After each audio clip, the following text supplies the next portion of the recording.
So the whole point of a nonprofit website audit is to get a global view of your organization's site and to identify those parts of the site that are great, as well as those parts that just aren't meeting your visitors' needs and ultimately helping you advance your mission. So our goal today is to give you a concrete plan that you can put into practice later this week to find your strengths and weaknesses of your nonprofit site by conducting that comprehensive website audit. But on top of that, we've made it our goal with this to make sure that the audit only takes a few hours to complete.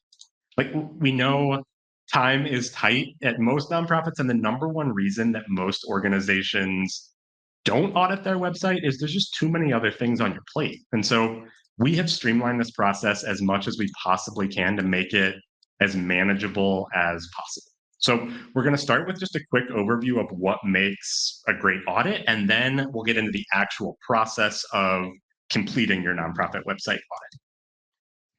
So let's start with a quick overview of a nonprofit website audit, just to make sure we're on the same page when we talk about this stuff.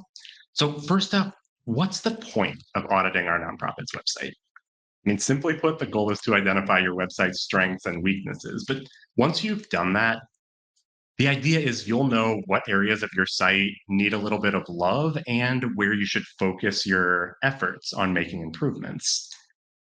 What are the qualities of a great website audit? What does a great audit actually look like in practice? We're going to use the acronym ACE for the three qualities a great website audit needs to have. So first off, a great audit should be actionable, right? The whole point is that you leave with an action plan so you can prioritize what next steps are going to be the best use of your time. And then next up, a great website audit should be comprehensive, but at least comprehensive enough. Like they don't necessarily need to cover every single page of your website, but they definitely need to include the most important pages, since those are going to be the pages that are going to have the greatest impact on your visitors' journey once they're on your website. And we're going to talk a little bit more in just a minute about how to identify these highest leverage pages as part of your audit. And finally, a great website audit needs to be efficient. It just shouldn't take a ton of time to complete, because if it's not efficient, it's just a whole lot more likely that it's going to get bumped to the back burner. So again, actionable, comprehensive, and efficient. That's really what we're shooting for with our nonprofit website audit. When is the best time to audit our nonprofit's website? I typically recommend doing this shortly after the new year to set yourself up for the year ahead. But the second best time is now. Like whenever you're watching this, especially if it's been a little while since you last took stock of your website. Also, a lot of organizations find it helpful to audit their website a few months ahead of a major initiative or event or campaign. That'll just give you enough time to implement any next steps and make sure your website is just in great shape for that time to shine, that time when you're really going to need to put it to use. And finally, how often should we audit our nonprofit's website?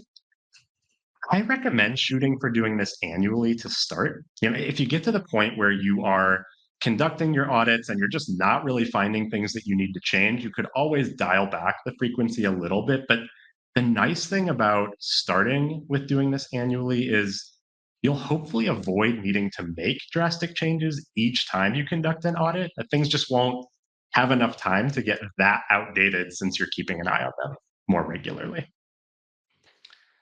Cool. So now, before we jump into actually auditing our website, I recommend starting with a few framing questions just to get in the right headspace and make sure that the whole process is going to be as helpful as possible. Now, you don't necessarily need to write down answers to all of these questions. I found just answering them at the outset of the process can help me bring clarity to this whole website audit process and really help me view my website as my visitors do instead of how I do personally, which is going to be really, really helpful as part of this process.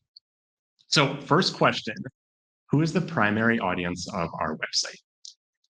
If at all possible, I always push folks to limit this to one or two audiences maximum. Now, I know that's really, really hard. But getting clear on who your website is primarily for will just bring a lot of clarity to not only the website audit process, but your website overall. And then a couple of related questions. Once you've identified your primary audience, first, what are the top questions our primary audience is asking that would potentially lead them to us? And then, second, how can we help them, especially in ways that other organizations can't? This is really going to help us figure out the role that we play for our primary audience and ultimately create the most helpful content we can to help them out. Next up, question number 2. Do we have any secondary audiences? So, this is where all of those folks that you had to leave out of your primary audiences come into play. So, you still get to include them. It is really important to remember that they are secondary audiences. You really want to prioritize your primary audiences as much as you possibly can.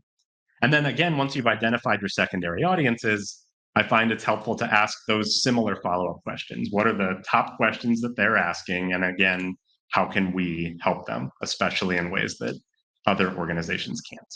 So, between those two questions, now we're clear on our primary audience, we're clear on our secondary audience, and we can jump into this question. What challenges or frustrations are we hearing related to our website?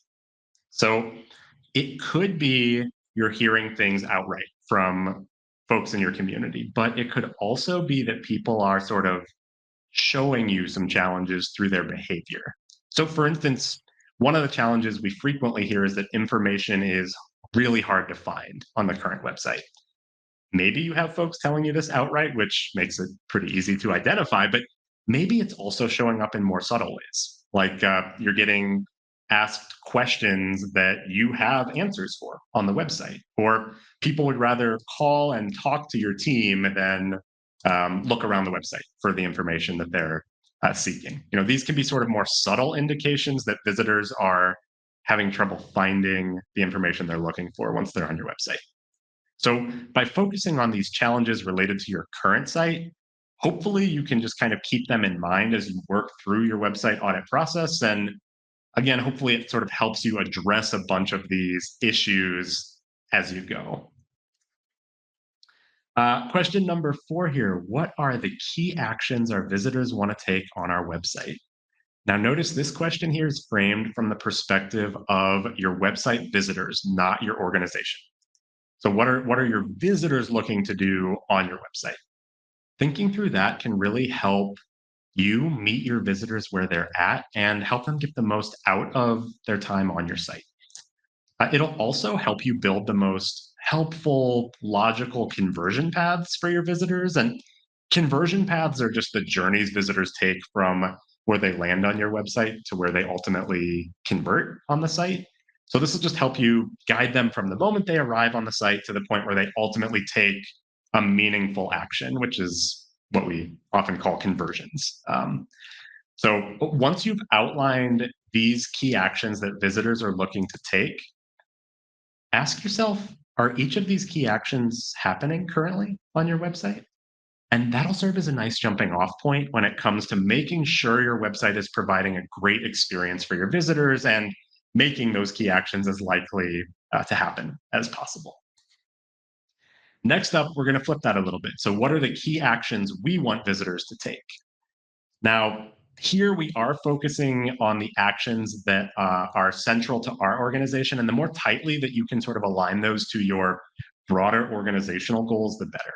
So, some of the more common examples are things like making a donation, expressing interest in volunteering, reaching out for services or support, becoming a member, applying for a job, or accessing research or resources.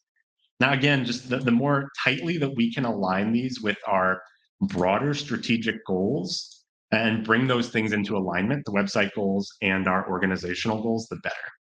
And another way that I sometimes approach this question is to think, what needs to be happening on the website 6 months in the future for me to feel like the website is moving our mission forward? I've just found that reframe can sometimes help me sort of turn my eyes a little bit beyond the present, look into the future, and help me sort of back into website goals that are going to help propel our movement forward. Now, again, once you have that list, I like to ask, are these actions happening now on the website? And we just want to take stock of how the website is currently performing against these key actions. So the idea is the combination of those two questions. What are the key actions we want visitors to take? And are those happening now? Will give us that helpful baseline on the results that we're looking for from the site and hopefully puts us in the mindset of just what needs to be improved as we jump into the website audit itself. So, speaking of which, let's jump into the website audit itself. It's time to actually start conducting our nonprofit website audits. So, we're going to start with the ideal audit process. This is just the best way to streamline your website audit and help keep the time it takes to a minimum while still making it as helpful as possible. Because that's ultimately really the goal here. Like, we want to minimize the time this audit takes while maximizing the value we get from it. So, how do you actually do that? First, it's helpful if you can block your calendar. It really helps a lot if you can do this in as few sittings as possible. And really what we're looking for here are trends across our website. That's what we're really trying to do with our audit, and doing that a page here, another one there, it just makes it a whole lot tougher to see those bigger picture trends. Now, believe me, as someone who has done audits both ways before, fewer sittings is generally a whole lot more helpful. Next, you'll want to gather your tools. So most likely you'll end up needing three things here. First is access to your website, obviously. Second is some sort of website audit document. We're going to share a template in just a few minutes. You can definitely use that. You can also create your own. It will not hurt our feelings if you create your own. But you're going to want some way of actually recording your takeaways from your audit. And then third, generally people want some sort of website analytics if you have them. If you don't, it's not the end of the world, but it can definitely help. So nothing too fancy here on the tools front. Again, your website, some sort of audit document or way to collect thoughts, and website analytics. And then you're going to want to identify your priority pages. So typically speaking, priority pages are going to fall into one of three categories. First, what are the most important pages for our audience to accomplish those key actions that they were looking to take, those actions that we just outlined in our framing questions? Second, what are the most important pages to us when it comes to those actions that we're looking for visitors to take? And third, what are the most popular pages on our website? Now, if your site is really large and you won't be auditing the entire thing, these priority pages are going to be a great place to start. And if that's the case, I typically recommend for shooting somewhere in the 20 to 30 page range. That should provide a really nice foundation to build from. You can always broaden your audit out if you do 30 pages and feel like you need to dive deeper. Of course, audit more, but limiting the scope of the pages that you're auditing can help minimize the time. And again, if you're starting with those really high leverage pages, be a nice way to get the most out of the time that you're spending on your audit. So after I have my priority pages, then what I do is I actually fill in the website data for all of my pages at the same time. I do this first before diving into analyzing the content of my pages. I personally just find it more efficient to knock out the data piece for all pages at once. And we'll talk about this a little bit more in just a minute as we actually dive into using the audit template that we've put together. But I've just found by batching this kind of work, it tends to be a lot more streamlined. And then after I have my data, that's when I work my way through the website audit page by page. Now, I personally find it helpful to focus on one page at a time. This just helps me be as thoughtful as possible. And also, it helps me avoid the website audit starting to feel too overwhelming or daunting. Like if I'm thinking about the whole website, that can feel like a lot. But if I just focus on one particular page, that makes it feel a lot more manageable. And then as I work through each page, I keep some of those framing questions in mind that we talked about before. So, who is the page intended for? That ties to those audiences that we've identified. What are they trying to accomplish on this page? So, that ties into those actions that visitors are looking to take. And then, what's the next step in their journey? which ties into those actions that we're looking for visitors to take once they're on the site. So just being sure to think about each page from the perspective of your visitors instead of just yourself will really help make the audit as helpful as possible. And then last, but perhaps most important, we're making notes here, not edits. We're not making changes as we go. We just want to document the things that need further attention and include any initial ideas or thoughts that you have, certainly. So, you don't want to forget those things when it comes time to circle back to actually making edits. But in this initial website audit, we're really focusing on identifying problems with our current website, and then we'll get into solutions to those problems once we have them clearly outlined. All right, so let's dive into the actual audit document that we recommend using. Nikki is going to drop that in the chat, and we'll pin it to the top of the chat so that it doesn't get lost. You can create a copy of this yourself. We're also going to be sharing this in the actual video here. So if you want to grab a copy later, that's also totally fine. And we'll be referencing sort of what column we're talking about in the audit document as we go. There's also a place in the audit template that Nikki just dropped in the chat that has all of those framing questions that we just covered and a place to write your answers so that you can keep those top of mind. All right, so here's a snapshot of what our actual nonprofit website audit template looks like. And we're going to dive into each column just to dig a little bit deeper on how to use it. But like I mentioned before, feel free to adapt our template, create your own if that's going to serve you better. Just whatever is going to be most useful to you and your organization is ultimately the goal here. All right, so the way that I work through an audit, like I mentioned before, is really to take it page by page and just go column by column. So here we're going to start with the page title and the link column here. So this is going to span columns B through D if you're following along in the template. And this is where you're going to document the pages that you'll be including in your website audit.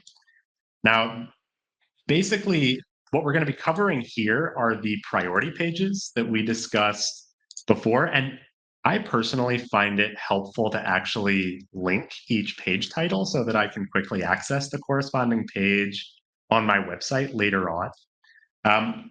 We also set this audit template up so that you can represent your website structure by indenting child and grandchild pages. So in the example here, you'll see that mission and vision is a subpage or a child page of about us. So is our team. And then the Jane Doe page is actually a child of our team and a grandchild of about us. You don't have to do this, but I've personally found that it can help just make it a little bit more clear on how these pages all fit together. The next thing that I work through here is I work through capturing the content type for each page. So this is going to be column E in the spreadsheet. And what we've done is we've included a dropdown, which you can see here on the screen, that will cover most of the kind of most popular content types that we've found in our experience typically are on websites. Now, I'm going to walk through those quickly, but I do want to mention it is possible that a page will fit into multiple content types. That is absolutely fine. Just pick the one that feels most appropriate. And really the main point with this dropdown is that you're able to filter by content type if you would like to, as you work through making updates later on. So first up in the dropdown here is info page. These are your standard web pages that provide information about your organization or your work. The next one, blog post, I think is pretty straightforward. And community story also, these are just sharing stories from your community. A lot of organizations are doing that on their website.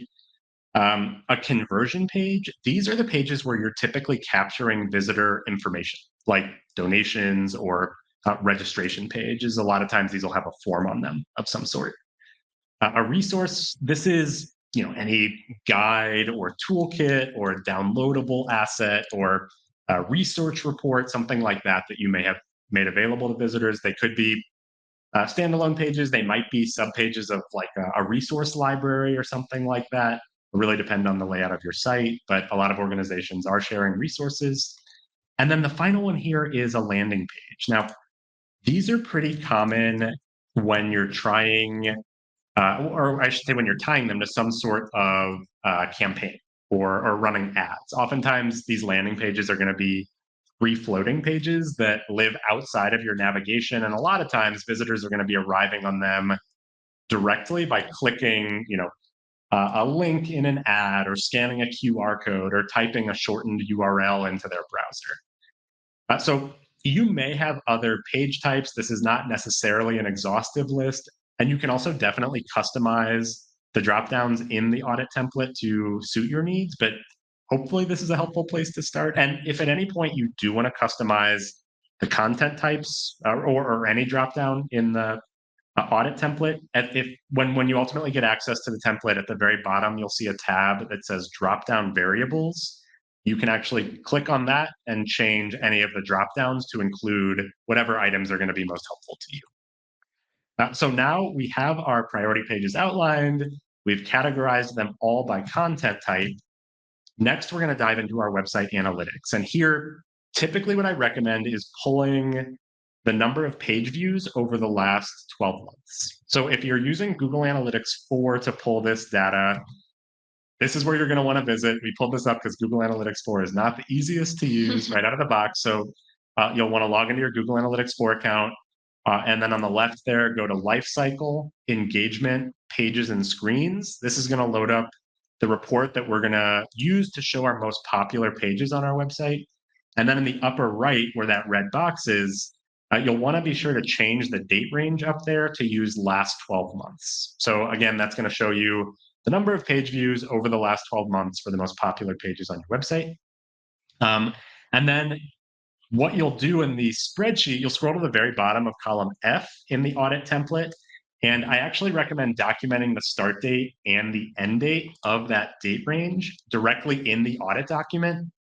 This is just really helpful for future reference, especially if you end up splitting your website audit up into multiple sittings. But again, please try not to do that if you can avoid it. And I mentioned this before, but ideally what I do is I go through column F here and I fill in the 12-month page view data for every page that I plan to audit. Now, I do that because I find it most efficient to do this all at once instead of filling in the page views and jumping between Google Analytics and my website and the audit. But it also helps me just be more thoughtful about comparing the amount of traffic that pages are getting. And it helps me better prioritize which pages I should start with just to see how popular they are relative to one another. All right, so now we're actually getting into auditing each individual page. And the first thing that I start with is analyzing my call to action, or the CTA for short. Now, the call to action is the most logical next step that your visitors will want to take when visiting this page. And the best calls to action are tightly connected to the page that they're embedded on. It helps you really meet your visitors where they're at and thoughtfully guide them to the most helpful next step in their journey. So you'll see, again, we put the drop down here up on the screen. This is column G of the audit template. It has a few options by default. So the first is no CTA. If your page does not have a call to action currently, it could be helpful to at least consider adding one.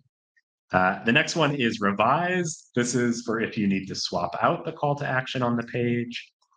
We have two options here: revisit in 3 months, revisit in 6 months. This is helpful if your call to action might change throughout the year. So maybe you're promoting an event that will pass in 6 months. Flagging this during your audit can help you remember to come back to it and swap that call to action out when the time comes. And then the final option here, leave as is. This is if your call to action is good to go. You don't need to do anything to spruce it up.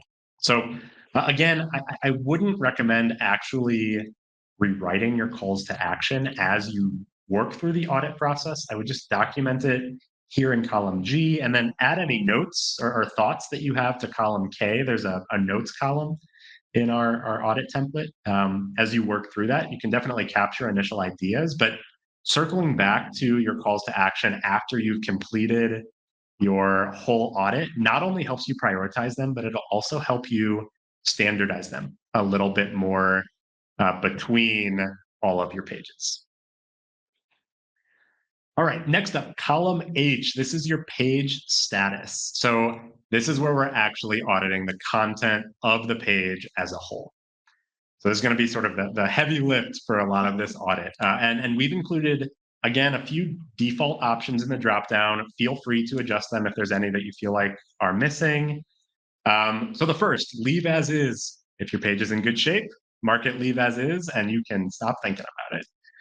Next is a minor rewrite. So this is if your page just needs some tweaks here and there, like freshening up some out of date content or swapping out a stale image or something like that. Next, a major rewrite. So this is going to be for those pages that could use a pretty substantial overhaul. Could be something like revisiting your messaging or rewriting how you talk about a program or revisiting the layout of a page. These are just typically going to be bigger lifts as far as how much work they take to complete.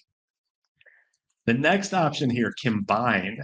This, you may find over time, especially if you've launched a site a while ago and added pages throughout the years, you may have launched some pages that are somewhat redundant or have a fair amount of overlapping content. This is even more common if it's been a little while since you've audited your website, which again is why we recommend trying to do it annually if at all possible. But sometimes it just makes sense to combine these pages, streamline your website's navigation a little bit by reducing the number of pages and putting things in one place.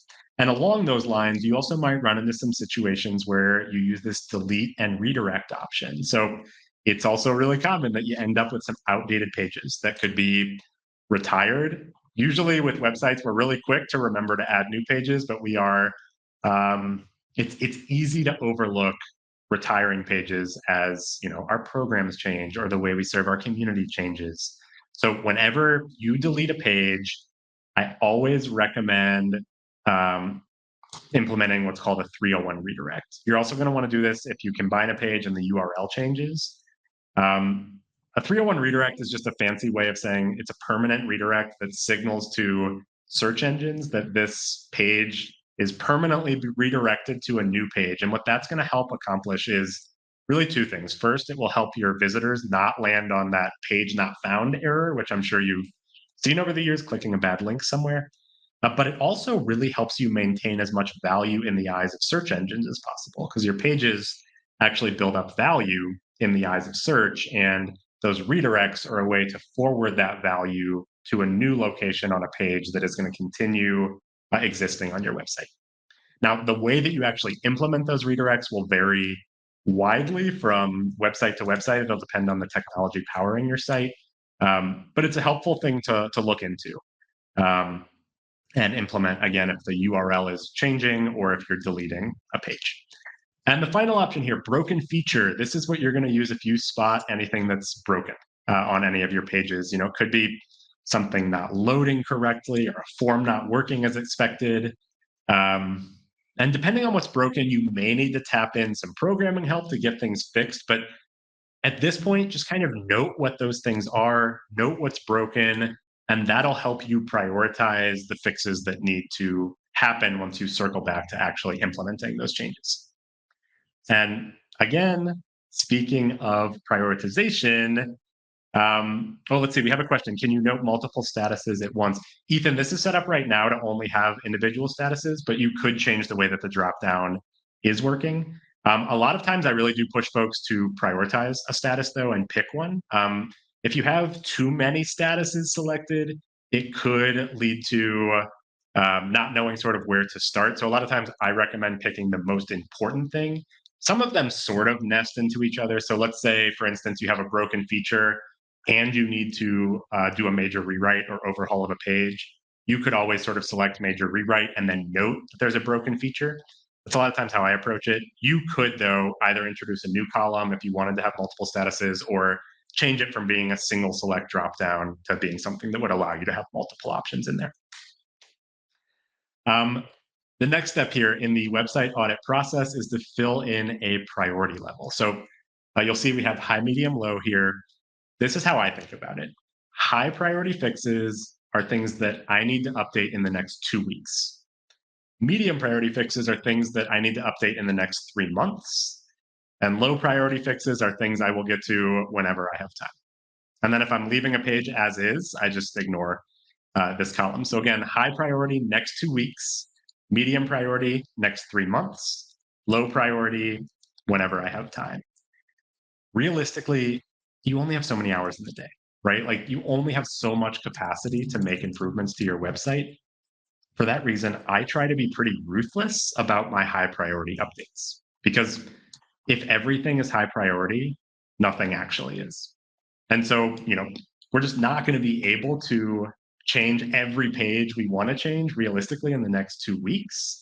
So, really, what we need to focus on, ideally, if we can, are those pages that are going to move the needle most for our visitors and for our organization. And so, what I try to do is pick those high priority pages that require the less intensive amounts of work, right? Those minor revisions as opposed to those major revisions or swapping out calls to action, those are going to be my quickest wins. And then I can move on to other high priority pages that require more work.